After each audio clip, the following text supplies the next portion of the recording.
Olá, muito boa noite. Seja bem-vindo ao Rede Família Esporte, segunda edição desta quinta-feira. E olha que uma quinta-feira legal, porque a gente vai repercutir muito um final de semana de muita bola rolando. Enfim, né, passado o susto, passadas as comemorações, infelizmente, passado um pouquinho dessa tragédia que abalou o mundo, o futebol brasileiro me parece que começa a voltar ao normal. E tomara que isso aconteça mesmo, né? Porque, infelizmente, os ocorridos, somente a vida voltando ao normal, que você consegue apagar muitas as decepções e também os sentimentos das pessoas que se foram. Boa noite, Arthur. Boa noite, Guina Paiva, você de todo o Brasil acompanhando o Rede Família Esporte. Tá terminando, o ano esportivo tá terminando, aliás, somente não terminou em razão desse fatídico acidente com a delegação da Chapecoense. Ontem nós tivemos um jogo emocionante, a final da Copa do Brasil, mas agora vira o relógio. Agora é Campeonato Brasileiro, a última rodada, uma rodada ainda com certa dúvida de como os clubes vão se portar depois dessa tragédia, uma situação muito triste. Alguma coisa vai acontecer no futebol brasileiro depois do advento chapecoense. Parece que as torcidas organizadas já estão dando o primeiro sinal de que alguma coisa pode vir proveitoso para o bem depois desse acidente trágico. Tomara, as torcidas organizadas estão se organizando, trégua, não para né? brigar, estão se organizando para a paz, para ter uma trégua entre elas, reflexo da comoção que gerou a Chapecoense. Essa sexta-feira, amanhã, na sexta-feira, nós estaremos debatendo o final de semana decisivo do Campeonato Brasileiro, mas hoje vamos falar de muito assunto. Nós estamos falando de Campinas para todo o Brasil. A Rede Família é a única emissora em Campinas que fala para todo o Brasil. Hoje é feriado aqui em Campinas, mas não é no Brasil inteiro, e por isso nós estamos aqui e vamos debater futebol. É verdade. De volta com Rede Família Esporte, o técnico Cuca, campeão brasileiro deste ano pelo Palmeiras, se despede do time no próximo domingo no jogo contra o Sport. Vamos ver. Serão mais 5 dias de treinos, viagem e o jogo contra o Sport. É a contagem regressiva de um trabalho bem sucedido que começou no dia 13 de março. Cuca está se despedindo, mas deixou as portas abertas. Voltar ao Palmeiras é sempre uma possibilidade. Voltar ao futebol no ano que vem é uma certeza. Sim, claro. O ano que vem são 12 meses, né? Mas no começo não. O adiamento da última rodada, em função da tragédia com a Chapecoense, vai obrigar Cuca a fazer mudanças importantes na equipe. Tinham jogadores que já tinham a passagem marcada para alguns lugares, né? E são muitos jogadores que vão ficar fora desse jogo. São 12 jogadores praticamente. Depois a gente passa a lista para você, porque essa letra aqui eu não consigo entender.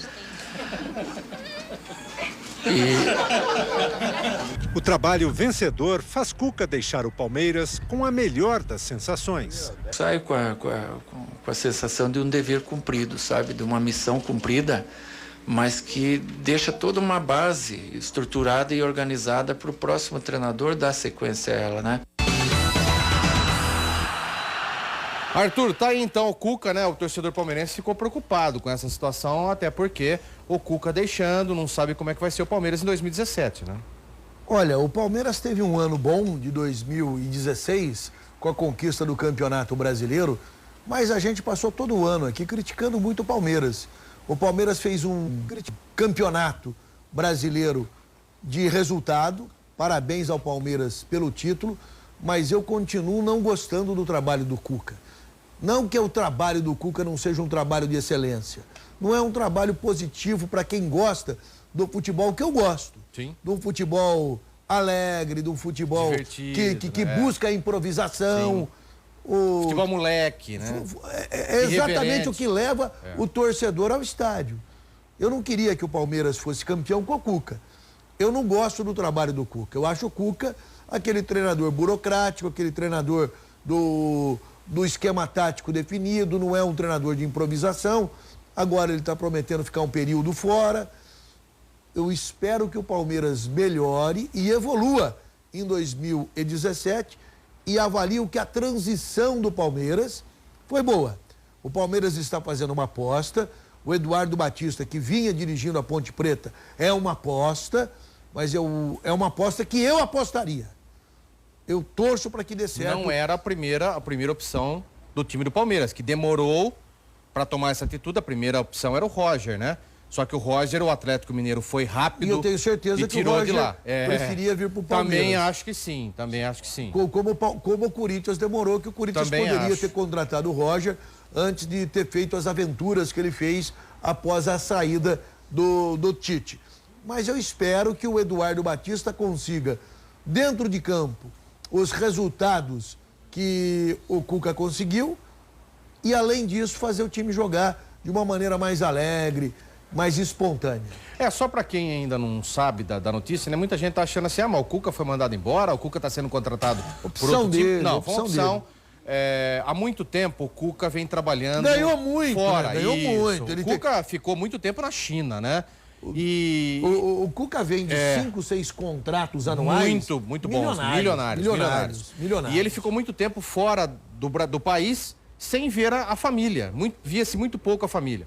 Então chegou-se no momento em que a própria família falou, pelo menos tire 6 meses ou 1 ano, que for para ficar um pouco mais com a gente, né? Se não acontece uma desgraça que aconteceu igual o Caio Júnior, acabou morrendo, e aí? Olha a situação. E tá arriscado acontecer isso? Com qualquer um, inclusive com qualquer um, até com nós até também, que transitamos aí de cidade para cidade, que nem eu, que faço todo dia, você também na sua profissão, quer dizer, todos nós estamos correndo o risco disso, né? Eu avalio que o Tite, que o Cuca, diferente do Tite, sim, o Tite fez a opção, eu não vou fazer nada vou estudar. Em 1 ano, vou estudar, vou me preparar. Isso. E esse 1 ano fez bem pro Tite. Meu Deus, e como fez?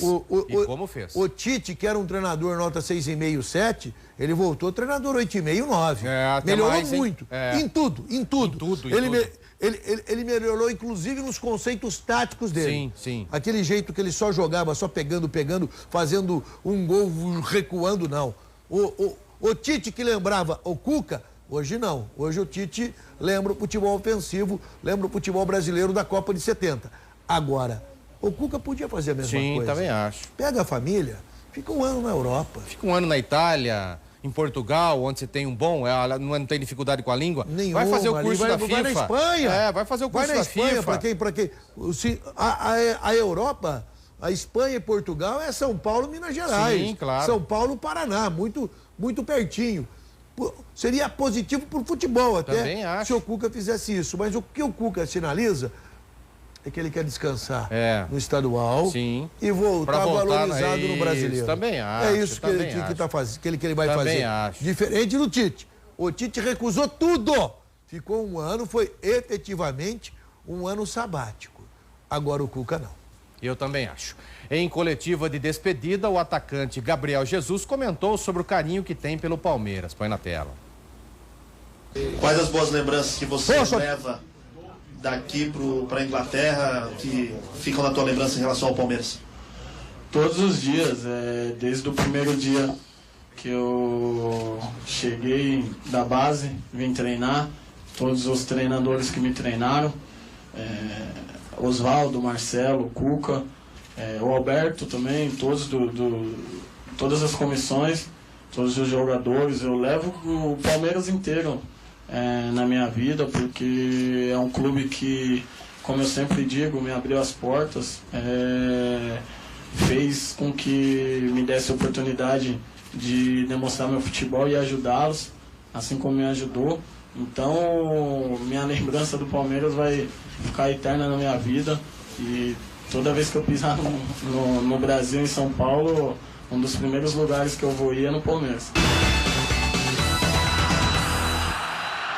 Arthur, tá aí esse Gabriel Jesus que está se despedindo do Palmeiras, né?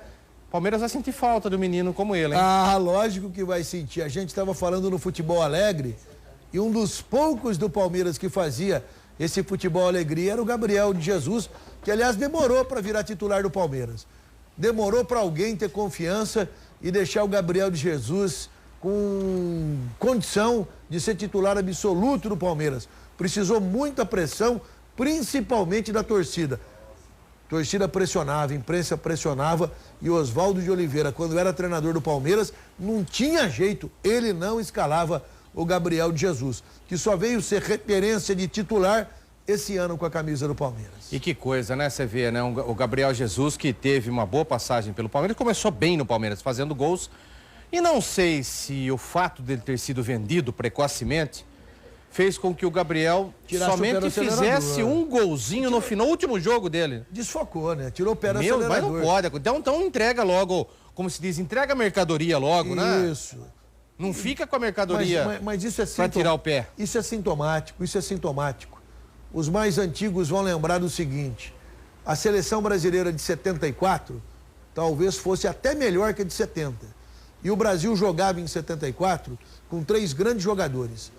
Rivelino, Paulo César Caju, no esplendor da sua fase. Paulo César Caju jogou muito, e Jairzinho. O Ju pegando o comum e para a Europa. Claro. Pouco antes da Copa, eles foram vendidos para a Europa, foram vendidos para a França. É. Os dois não jogaram nada na Copa. Né? Mas que coisa, né? Pipocaram na Copa. Naquela Copa de 74, se o Jairzinho e o Paulo César Pejani jogam o que eles estavam jogando... Era uma outra seleção. O Brasil tinha sido campeão do mundo de novo. O tetra teria vindo em 74 e não só muito tempo depois, em 94. Que coisa, né? Você vê como que às vezes um jogador some, né? Se isso acontece em seleção brasileira... Imagina no clube, Imagina em clube. Acaba sendo sintomático, muitas vezes o psicológico do jogador. A importância envolvida é muito grande. Representa a independência do neto do Gabriel de Jesus, que é um jogador que tem 20, 21 anos. O Arthur, então é muito dinheiro. Prospectando uma vida profissional do Gabriel Jesus na Europa, ele tem essa bola toda para se dar bem lá? O grande problema quando um jogador sai do Brasil para a Europa, principalmente nessa idade, é se ele vai ter condição emocional, né, para isso. Nós tivemos alguns jogadores que no Brasil eram jogadores apenas medianos, que fizeram grande sucesso na Europa. Sim. Paulo Sérgio fez 10 anos titular na Europa. O Paulo Sérgio Corinthians. Que jogou no Corinthians, é atacante, né? Fazia um falso ponto esquerdo. Era um jogador comum. Sim. Só que o extracampo dele era tão positivo que foi um dos jogadores mais importantes do Brasil jogando na Europa. Então, se o Gabriel for também atleta, e outros que não deram certo, Sócrates, meu Deus, que foi um dos maiores jogadores do Brasil, foi para a Itália e foi um grande fracasso. Realmente. Um grande fracasso.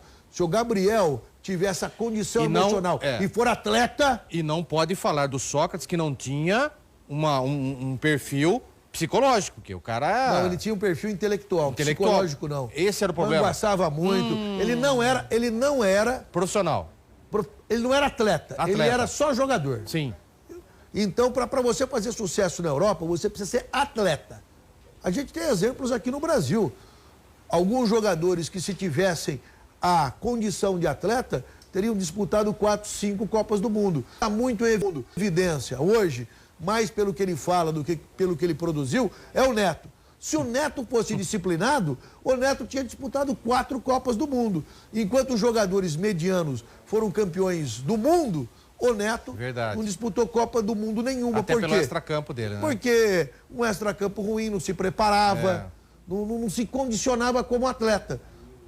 E muitos outros que tinham uma condição inferior, tecnicamente, né? Viravam melhor porque justamente se preparavam, eles renunciavam a alguma coisa. Isso. É muito difícil. Eu também acho. Você tem que entender, na flor da idade, entre 20 e 30 anos... Renunciar às coisas boas, as tentações que a vida coloca, né? As mulheres mais bonitas, as festas mais badaladas, todas as opções que esse atleta tem, e o atleta tem que falar não. Sem dúvida. Porque se ele falar não, ele vai ter uma carreira de atleta.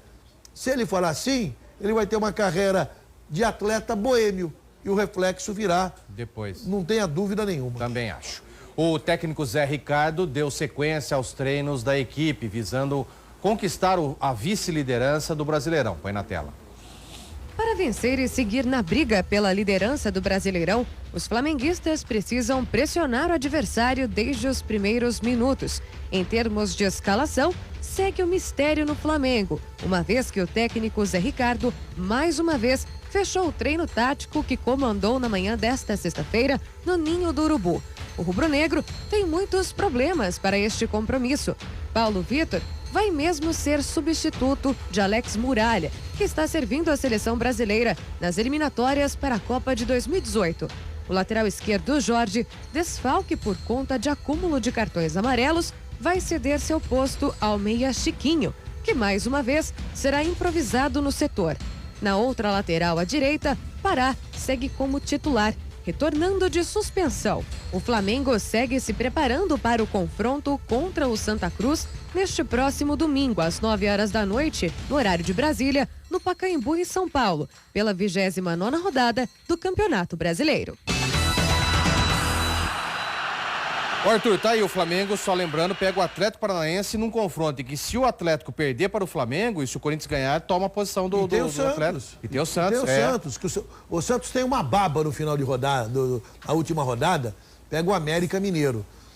O jogo, só corrigindo, houve uma confusão no off, o Atlético Paranaense que joga contra o Flamengo. Na Arena da Baixada. E o jogo é em Curitiba.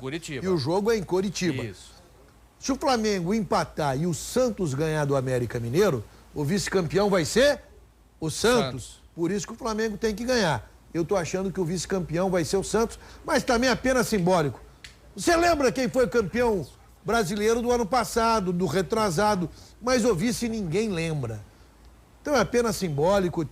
O título é do Palmeiras, agora ser primeiro, segundo, até porque abriu a quarta vaga, financeiramente, né? Financeiramente, são 3.700.000 a mais. Tem um prêmio, tem que... Isso daí vale administrativamente, Sim, claro. Muito importante. Claro. Mas do ponto de vista da torcida, a torcida nem vai lembrar. Lembrando que abriu a quarta vaga, né? Isso. Porque seriam 3 vagas. Direta e 3 vagas de pré-pré. Isso. São 2 prés eliminatórias, né? Até você chegar na fase de grupos da Libertadores. 6 equipes, né? Agora são 4, né? Isso. Agora os 4 primeiros do Campeonato Brasileiro terão essa vaga. E os outros 2 na pré. Na pré. Isso é bom. Liga pela 2ª colocação do Campeonato Brasileiro e segue sua preparação contra o América Mineiro pela última rodada. Vamos ver. O Santos... Arthur, tá aí então as informações do Santos. O Santos que tem a possibilidade de ser vice-campeão, financeiramente é uma boa, né? Até porque, querendo ou não, 3 milhões a mais engorda um pouquinho, até para uma premiação dos jogadores também. Você sabe que para um time como o Santos, que tem um orçamento mais enxuto, e o Santos está sendo recuperado financeiramente agora. Claro. Esses 3 milhões são importantes. Lógico. São importantes. E o Santos vai ser o vice-campeão brasileiro. Você acha isso? Eu acho que o Flamengo... O Flamengo não passa pelo Atlético Paranaense? O jogo é em Curitiba, o Atlético quer ganhar. Existe... Não fala isso para mim que eu fico nervoso. Por que você fica nervoso? Porque o Corinthians precisa desse jogo. Ah, não vai ter jeito. O Atlético, não fala assim. O Atlético vai pelo menos empatar. Não, se o Atlético empatar e o Corinthians vencer, tá fora. Não, mas o Atlético tá fora. De Santos. O Atlético empata, tá. O Santos ganha, o Santos fica na frente do Flamengo um empate. Se o Corinthians vencer, um empate já serve para nós. Um empate já serve. Aí vamos até pegar aqui. Ó, presta atenção. No futebol interior. Estou aqui no placar ao vivo do futebol interior. Inclusive, você pode abaixar pelo aplicativo. Tem aplicativo, o aplicativo também da Rede Família tá bacana, hein? Tá bacana, verdade. Que nenhum guarda de trânsito fica vendo. Isso. Fique acompanhando o que eu vou falar. Mas eu guiando aqui, põe o aplicativo da Rede Família, é uma beleza. É uma beleza. O Santos tem 68 pontos. Se ele ganhar do América, ele vai para 71. O Flamengo empatando também vai para 71. Só que o Santos vai para 22 vitórias contra 20 do Flamengo. Então o campeão Palmeiras, vice Santos, terceiro Flamengo. Caso da briga do Corinthians com o Atlético Paranaense. O Corinthians ganha. Tá um ponto atrás. Vai para 58. Isso. O Atlético empata. Vai para 57. Pronto. Acabou.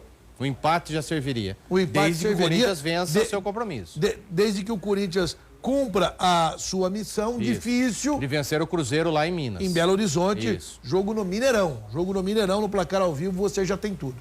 É verdade. O Timão segue na preparação no CT Joaquim Grava para o jogo contra o Cruzeiro pela última rodada do Brasileirão. Vamos ver.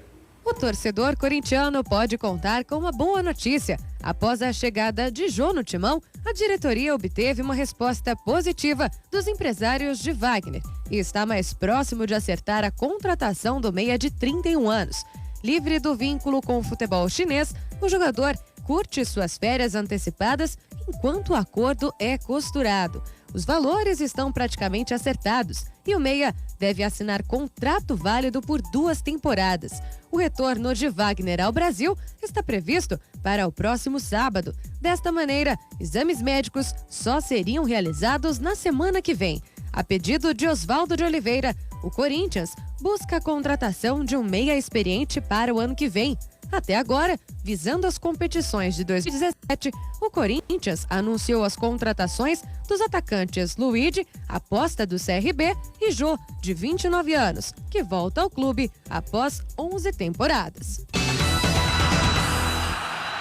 É lógico que falar antes de apresentar e falar antes de vestir a camisa e de jogar, mas tem tudo para esse menino Luigi ser um bom jogador, ser uma grande revelação do futebol brasileiro.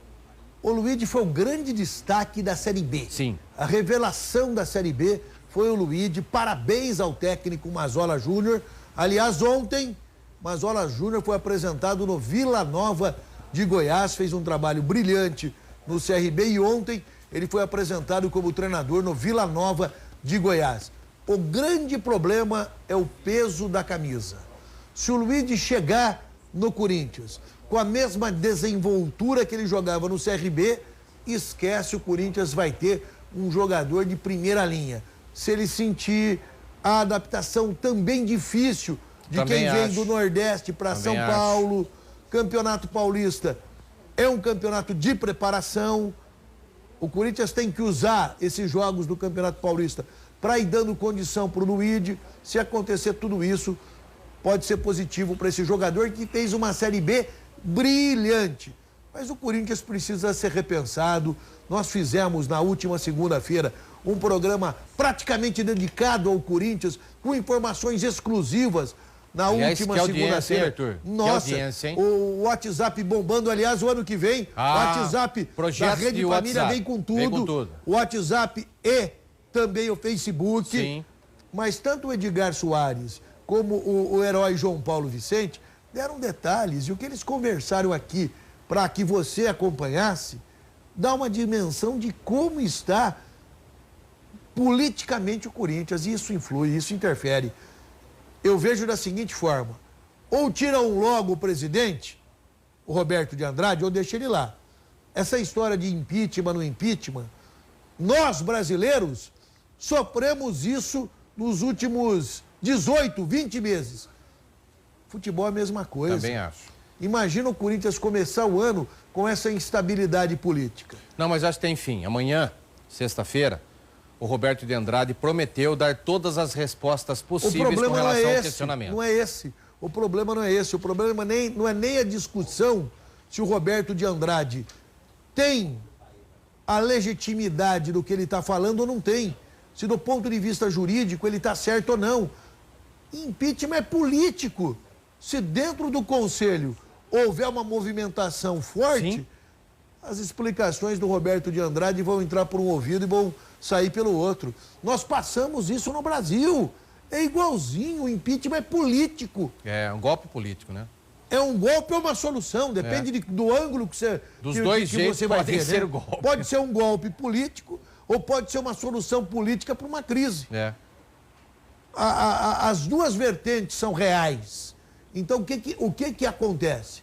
Você precisa avaliar internamente. E o momento político do Corinthians, olha, você que é corintiano mais antigo, o Corinthians passou os anos 60 numa dificuldade, meio dos anos 60 até início dos anos 70, a briga política no Corinthians atrapalhava dentro de campo, tanto é que o Corinthians não ganhava nada. É. O Faz-me Rir, o time do Corinthians da década de 60, que perdia até para Botafogo, Comercial, Ferroviária, e não ganhava de time grande nenhum, em razão daquele momento político conturbado, Vadielu, Vicente Mateus, Roberto, tinha um presidente do conselho que eu não lembro o nome, um bigodudo, Roberto Campos, era uma briga muito grande. Isso está voltando no Corinthians. Sim. Está voltando no Corinthians. Não precisava, né? De forma alguma. O Corinthians fez errado a transição dentro do campo na saída do Tite e fez errado também fora de campo porque parece, pelo menos isso que eu sinto, é que o Roberto de Andrade não estava preparado para ser presidente do Corinthians. Também acho, não tenho dúvidas disso. O volante Camacho atendeu aos jornalistas após o treino e falou um pouquinho sobre essa dificuldade que o time, na última rodada, de ter que depender dos outros times para classificar. Jogo que, para todo mundo, eu acho que no elenco é o mais importante do ano. É um jogo que muda muito, né? Se ganhar ou se perder, muda muito o que o Corinthians vai ser ano que vem, porque a Libertadores é um campeonato mais importante da América, então acho que é uma decisão aí, é uma final pra gente. Se depender só da gente, a gente está muito confiante pelos treinos e pelas conversas, então acho que pela gente não está tirando sono, porque pelo que foi conversado aí, pelos treinos que a gente está mostrando aí, a gente está muito bem e vamos conseguir essa vitória, mas depender dos outros é complicado, então nossa conversa é fazer o nosso, fazer bem feito e esperar aí no final do jogo que dê tudo certo. Tá aí o Camacho falando, né? O Camacho, que é um dos jogadores que veio do Audax, se encaixou direitinho no time. Lógico que em alguns casos foi mal utilizado pelos treinadores, principalmente pelo Cristóvão, querendo que ele fizesse a função de um primeiro volante que não é dele. Ele é um segundo volante, até porque tem um bom passe, um bom chute. Mas é um jogador que está sendo importante nesse novo esquema do Corinthians. O Camacho fez um campeonato paulista muito bom. Tanto é que o Audax foi vice-campeão paulista dessa temporada. Depois no Corinthians, como você disse, ele teve dificuldade de adaptação. O treinador tem que chamar o jogador e falar, você quer jogar como? Não inventa. Não inventa. A gente conversa aqui diariamente com o Zenon. Todo treinador que quis inventar com o Zenon, Zenon, não adiantava. Não inventa. O treinador precisa pegar o jogador e usar o melhor daquela característica que ele tem. E colocando outros jogadores que possam se adaptar um ao outro. Eu estou lendo o livro do Tostão. Aliás, o livro do Tostão é de primeira linha.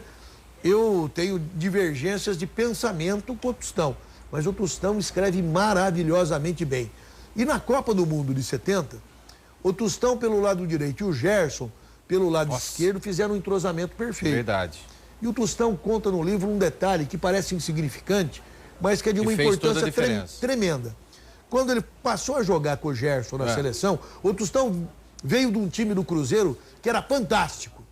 Ele jogava com o Dirceu Lopes, outro jogador, outro camisa 10 de primeira linha, que naquela época tinha tanto craque que o Dirceu Lopes não disputou a Copa do Mundo. Verdade. E o Dirceu Lopes era mais rápido que o Gerson.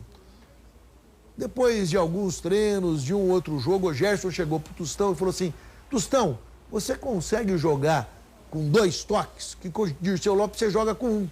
Ou seja, o Gerson, que era um pouquinho mais lento, ele precisava dar uma respirada. Sim. Então o Tostão tinha que pegar a bola, dava uma dominadinha. Segurava e passava. Coisa de fração de segundo e passava. A partir do momento que o Tostão fez isso... Dirceu virou outro. O Gerson. A adaptação ficou perfeita. Porque ele recebia e tocava rápido, porque o Dirceu Lopes era mais rápido. O Gerson, que era mais cadenciado, precisava de um respiro. E esse respiro o Tostão conversando com o Gerson. Que legal, olha só. É interessantíssimo isso. Muitos treinadores, na soberba, acabam querendo impor algo Acha que sabe, né? Não precisa impor. Tem coisa que o treinador não vai tirar do jogador o que o jogador não tem característica para isso. Então você tem que fazer isso daí. Você tem que fazer o grupo coeso. E o Camacho é segundo volante. A única coisa é que, se eu sou Corinthians hoje, eu não manteria o Oswaldo treinador. Eu não manteria o Oswaldo de Oliveira como treinador. Eu vejo o Oswaldo, se quiser continuar no futebol, ele que fez essa semana 66 anos, eu vejo uma função diretiva, executivo de futebol, algo assim. Hoje, dentro do campo, eu não quero mais o trabalho do Oswaldo de Oliveira. Tá aí, opinião de Arthur Eugênio Matias com relação ao Oswaldo de Oliveira no Corinthians. Aliás, se formos pensar hoje, com a maioria dos treinadores empregados, sobraria quem para o Corinthians hoje? Tem uma coisa que eu não estou entendendo, não sei se vai para o Internacional de Porto Alegre. Sim. O que eu não entendo, por que o Guto Ferreira não dirige time grande? Eu não entendo. Ele pegou esse Bahia, arrebentado. E levou para a Série A de novo. De novo. Os trabalhos que ele fez na Ponte Preta. O Doriva arrebentou com a Bahia. é capaz de time grande contratar o Doriva e não contratar o Guto Ferreira. Isso não dá para entender. Será que não falta um pouquinho de trabalho nos bastidores? Não sei, não sei o que falta pro Guto Ferreira. Para mim é um treinador completo. Eu sou muito fã do Guto Ferreira. Que, aliás, o Bahia, a proposta do Bahia deixou o Guto Ferreira vivo, né? Sim. Porque quem fez todo o trabalho da Chapecoense, quem foi campeão catarinense, foi o Guto Ferreira. Né? Foi o Guto Ferreira. O tricolor paulista deu sequência na semana de treinos visando o jogo contra o rebaixado Santa Cruz nesse domingo no Pacaembu. Põe na tela. Os treinos têm indicado que Pintado, técnico interino do São Paulo na reta final do Campeonato Brasileiro, vai escalar Gilberto no lugar de David Neres na última partida do ano, às 5 horas da tarde de domingo, no Pacaembu, contra o Santa Cruz. O centroavante marcou o gol da vitória por 2-1 sobre o Atlético Mineiro na rodada passada e a comissão técnica quer aproveitar o embalo para vê-lo por mais tempo. Também servirá de observação para Rogério Ceni, que faz questão da contratação de um jogador com características de camisa 9 e vai poder observar os que estão no grupo, sendo eles Gilberto e Chaves. Num campo reduzido, com muitas modificações ao longo da atividade, o tricolor treinou a maior parte do tempo com Denis, Bruno, Maicon, Rodrigo Caio e Buffarini, João Schmidt, Thiago Mendes e Jean Carlos, Luiz Araújo, Chaves e Gilberto. O peruano Cueva vai se reapresentar depois de ter ganhado 2 dias a mais de folga para cumprir a viagem planejada ao seu país. Ele estará na equipe titular no domingo, no lugar de Jean Carlos. A escalação de Buffarini na esquerda, no lugar do suspenso Mena, é um pedido de Rogério Ceni. O novo técnico quer observar opções para a posição, já que o empréstimo do chileno termina no fim do ano e ele dificilmente continuará no grupo em 2017. Ô Arthur, o São Paulo, pelo que estão falando, com o Rogério Ceni, desconhecido como treinador, pode pintar uma queda do time no Campeonato Brasileiro do ano que vem? Porque não está se falando nada no São Paulo, A né? grande incógnita no Brasil é o São Paulo. É a grande incógnita. O resto pode ir bem, pode ir mal. Agora o São Paulo é a grande incógnita, porque qual vai ser a novidade do futebol brasileiro em 2017? Qual vai ser a grande novidade? O futebol brasileiro não tem dinheiro para contratar nenhuma estrela mundial.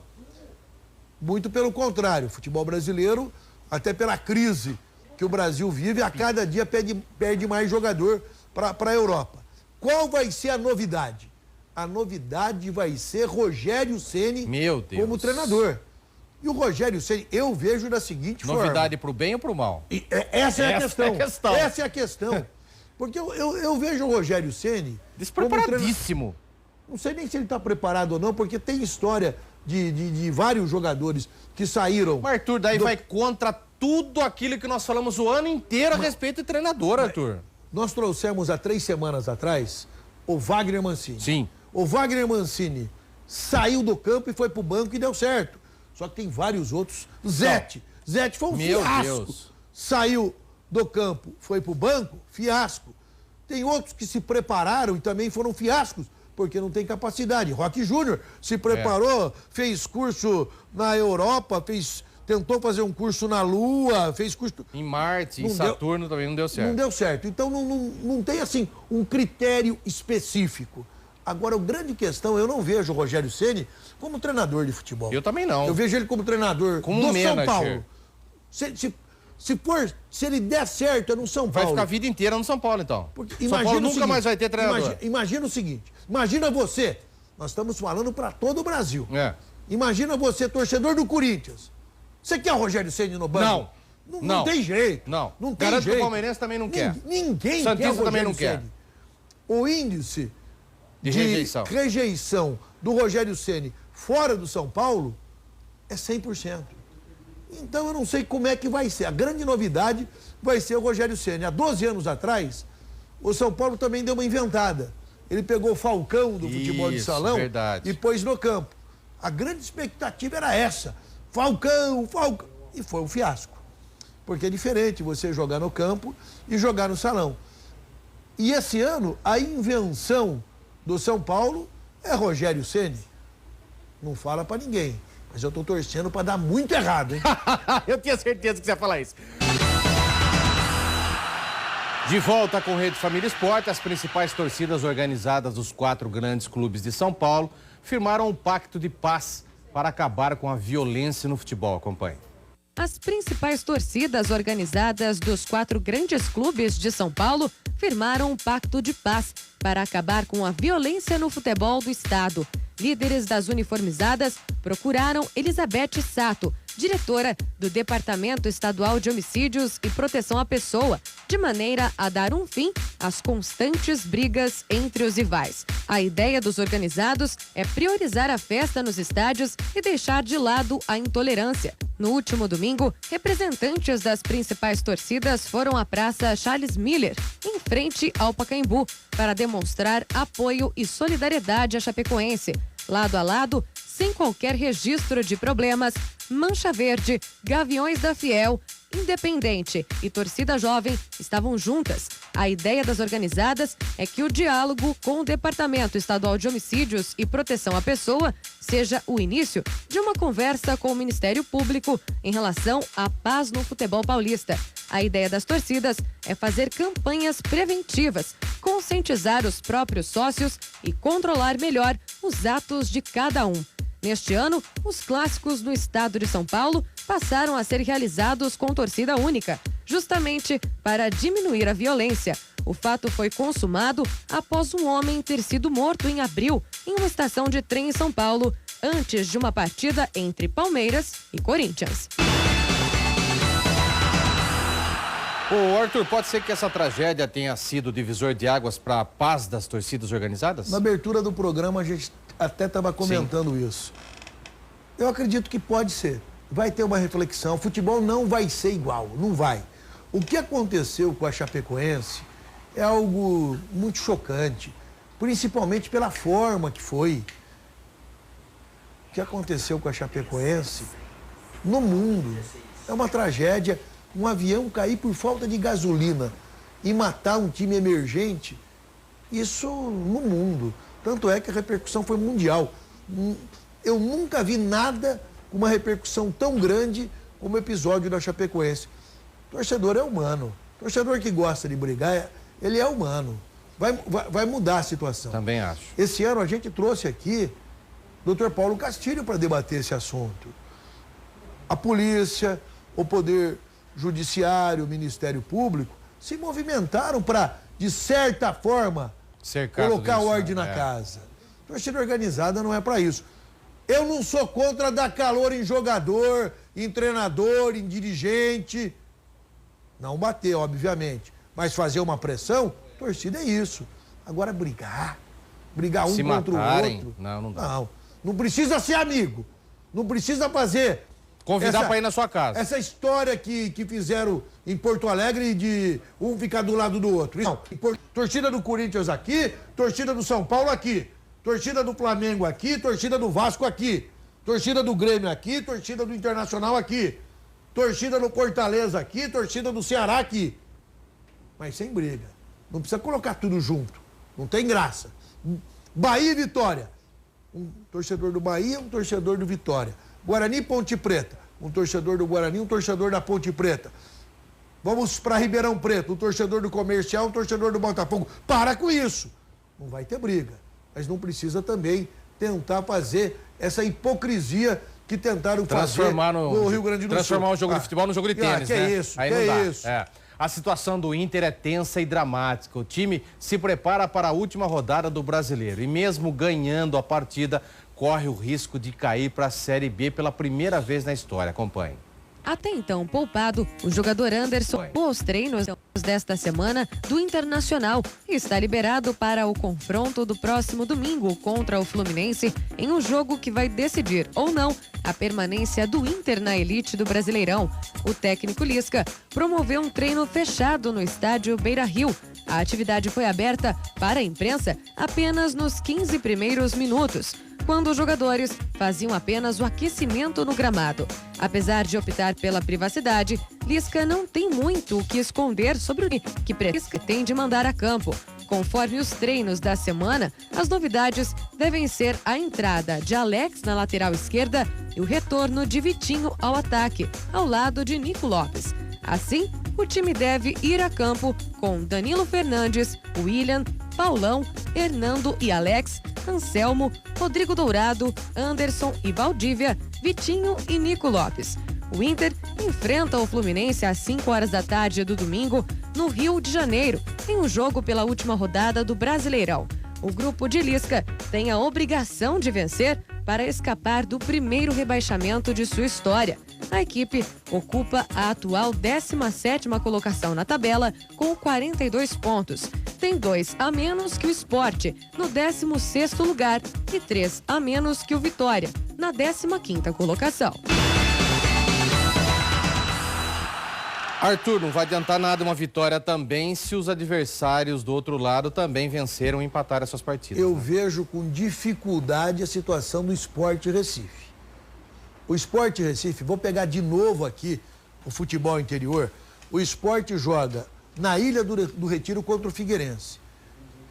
Lógico que vão falar que não vai ter isso, mas tem 4, 5 emissários do Internacional com a delegação do Figueirense, dando muito dinheiro, claro. Mas é muito, oferecendo 100, 150 mil reais para cada jogador do Figueirense. Presta atenção nessa simulação. Sport e Figueirense empatam em Recife. Resultado que pode acontecer, hein? O Internacional ganha no Fluminense, até porque o Internacional precisa ganhar. Os dois ficariam com o mesmo número de pontos. E daí acontece o seguinte, no saldo de gols, o Sport cai. Porque com a vitória, Internacional e Sport ficam com 12 vitórias, cai o Sport. Estou apostando que o Sport está correndo um riscaço, embora durante o episódio Chapecoense, o Internacional, principalmente o dirigente Francisco Carvalho, foi extremamente inábil. O Alex, jogador do Internacional, veterano, não precisava se expor do jeito que se expôs. O Alex mora aqui em Campinas, não precisava ter feito essa exposição. Tá todo mundo torcendo pro Inter ser rebaixado. Também acho. Minha aposta, o Sport cai! Ô, louco. Tchau, Arthur. Vambora. Boa noite, aqui no WhatsApp, um abraço pro Bruno Camargo, pro Nan, pro Júlio, todo mundo acompanhando aqui o Rede Família Esporte. Um abraço a todos. Amanhã estamos de volta. Isso. Amanhã, sexta-feira, estaremos aqui debatendo esse final de semana, última rodada, Série A, Campeonato Brasileiro. Grande abraço a você de todo o Brasil que esteve em nossa companhia nesta quinta-feira. Lembrando que amanhã eu estarei de volta às 11h30 da manhã com Rede Família Esporte, primeira edição. Tenham todos uma ótima noite. Até amanhã. Tchau.